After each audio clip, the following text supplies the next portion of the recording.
Assalamualaikum warahmatullahi wabarakatuh. Selamat pagi teman-teman semua. Apa kabar kalian semua? Oke, alhamdulillah. Alhamdulillahirabbil alamin wassalatu wassalamu ala asyrafil anbiya'il mursalin wa ala alihi wa sahbihi ajma'in, amma ba'd. Puji syukur hanya kepada Allah Subhanahu wa taala yang telah memberikan kesehatan, waktu luang semuanya bagi kita. Kemudian salawat kepada Nabi Muhammad sallallahu alaihi wasallam yang telah membawa kita dari alam jahiliyah ke alam Islamiyah seperti yang kita rasakan sekarang ini. Nah, teman-teman sekalian, jadi pada hari ini kita akan membahas tema terkait salat jamak dan qasar. Kalian gimana sih pas perjalanan, misalkan perjalanan jauh, misalkan sama orang tua, atau sama teman, itu gimana tata cara salatnya? Apakah digabungin antara zuhur dan asar atau bahkan maksudnya pas waktu salat masuk langsung salat satu-satu gitu, salat zuhur satu, asar gitu, tidak ada penggabungan sedikit pun atau tidak ada pengurangan rakaat gitu. Nah, kemudian tujuan dan manfaat kita belajar kali ini adalah tujuannya yaitu untuk mengetahui bagaimana dari hukumnya, apakah ada dalilnya tentang sholat jamak dan qasar itu apakah ada larangannya, apa aja syarat-syaratnya dan lain sebagainya. Kemudian manfaatnya untuk memudahkan kita dalam perjalanan, kemudian untuk meringankan kita, untuk memudahkan lah. Nah, begitu. Kemudian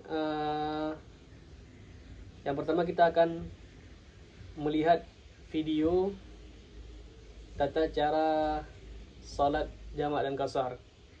Mari kita simak.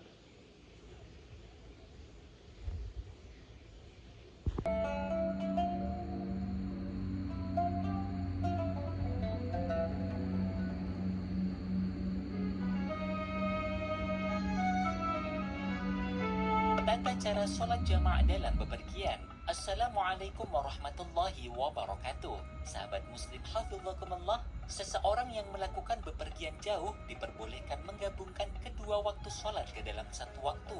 Penggabungan ini dinamakan dengan istilah sholat jamak. Perbedaan antara jamak dengan qasar adalah jika jamak berarti menghimpun dua sholat menjadi satu, sedangkan qasar adalah mengurangi jumlah rakaat sholat. Keduanya merupakan rukhsah atau keringanan dari Allah untuk orang yang melakukan perjalanan jauh berdasarkan sejumlah riwayat hadis. Sebagian ulama fikih menetapkan kebolehan jamak dan qasar solat untuk perjalanan minimal 2 marhalah atau 16 farsah atau 48 mil atau 4 barit atau perjalanan 2 hari. Apabila dikonversi ke dalam satuan kilometer, menurut mayoritas ulama mengatakan 2 marhalah berjarak 119,9 km. Sebagian ulama berpendapat 2 marhalah berjarak 80,64 km. Ada juga yang mengatakan berjarak 88. Nah, teman-teman, setelah melihat video tadi, apakah sudah dipahami?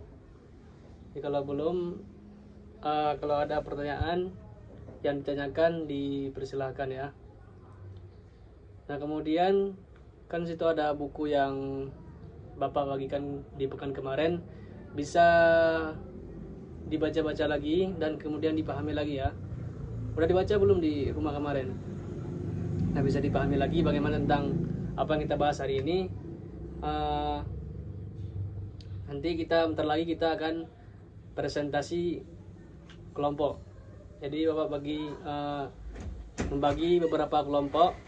Setiap kelompok diisi 7 orang. Kita bagi ke 3 kelompok ya. Sekarang dipersiapkan.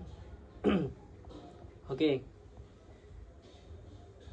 Kelompok pertama, jadi di presentasi nanti sekalian tidak hanya menyampaikan materi saja, tetapi sekaligus mempraktikkan tata caranya.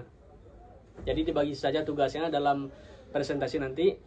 bagaimana dari yang menyampaikan materi, kemudian siapa yang mempraktikkan. Nah, baik, dipersilakan. Oke, selesai. Alhamdulillah sudah terlaksana semua kelompok. Jadi saya lihat udah lumayan memahami tata cara salatnya, dari materinya sudah dapat dipahami, kemudian tata caranya sudah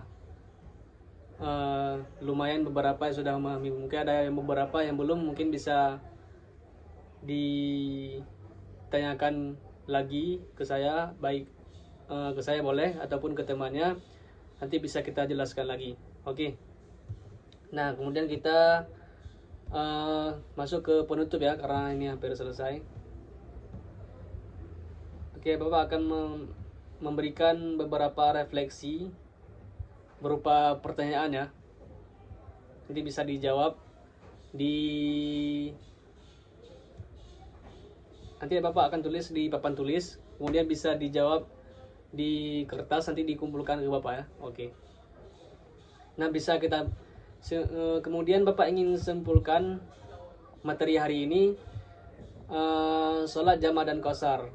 Sholat jama' dan qashar adalah sholat untuk jama'.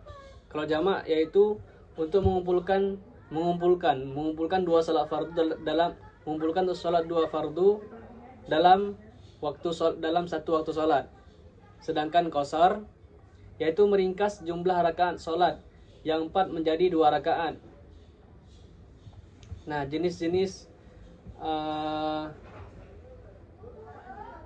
kalau qashar memperpendek, kalau jama' menggabungkan antara dua tersebut. Nah, untuk dalilnya, a'udzubillahi minasyaitonirrajim, wa idza darabtum fil ardi falaysa 'alaikum junahun an taqsuru minas shalah. Surah An-Nisa ayat 101. Apabila kamu bepergian di bumi, maka tidak dosa bagimu untuk mengqashar salat. Syaratnya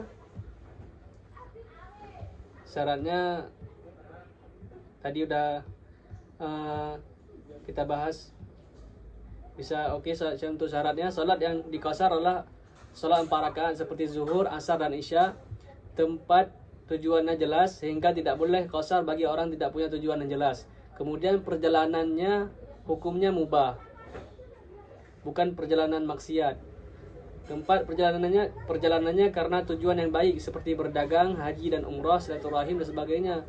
Kemudian perjalanannya mencapai 2 marhalah, yaitu kurang lebih 82 km. Kemudian telah melewati batas desa. Yang ketujuh, mengetahui hukum diperbolehkannya qashar salat, sehingga tidak sah qasharnya orang tidak mengetahui hukum bolehnya qashar. Kemudian masih ada dalam status perjalanan hingga saat sholat selesai. Kemudian niat melakukan sholat qashar ketika takbiratul ihram. Kemudian menjaga hal-hal yang berlawanan dengan niat qashar saat sholat, seperti niat untuk mukim, ragu-ragu dalam kebolehan qashar atau niat mukim di tengah-tengah sholat. Kemudian tidak bermakmum kepada orang yang menyempurnakan sholat 4 rakaat. Oke. Jadi sholat jama' dan qashar itu bisa bolehnya menjamak sholat ada 3, yaitu safar, kemudian hujan, sakit. Kalau safar boleh kita lakukan jamak takdim dan jamak takhir. Kalau hujan jamak takdim saja, kemudian kalau sakit jamak takdim dan takhir. Oke, baik. Nanti Bapak kasih tugas rumah ya, Bapak kasih tugas rumah, nanti diselesaikan dan dikumpulkan di pekan depan. Kemudian kita ke penutup ya. Oke, alhamdulillah telah selesai semua. Mari kita tutup pertemuan kali ini. Semoga dengan pertemuan kali ini Allah menghilangkan kejahilan kita, menambahkan ilmu kita, dan semoga mendapat keberkahan dan pahala dari Allah Subhanahu wa taala. Mari kita tutup dengan doa kafaratul majelis. Subhanakallahumma bihamdika asyhadu an la ilaha illa anta astaghfiruka wa atubu ilaik. Wassalamualaikum warahmatullahi wabarakatuh.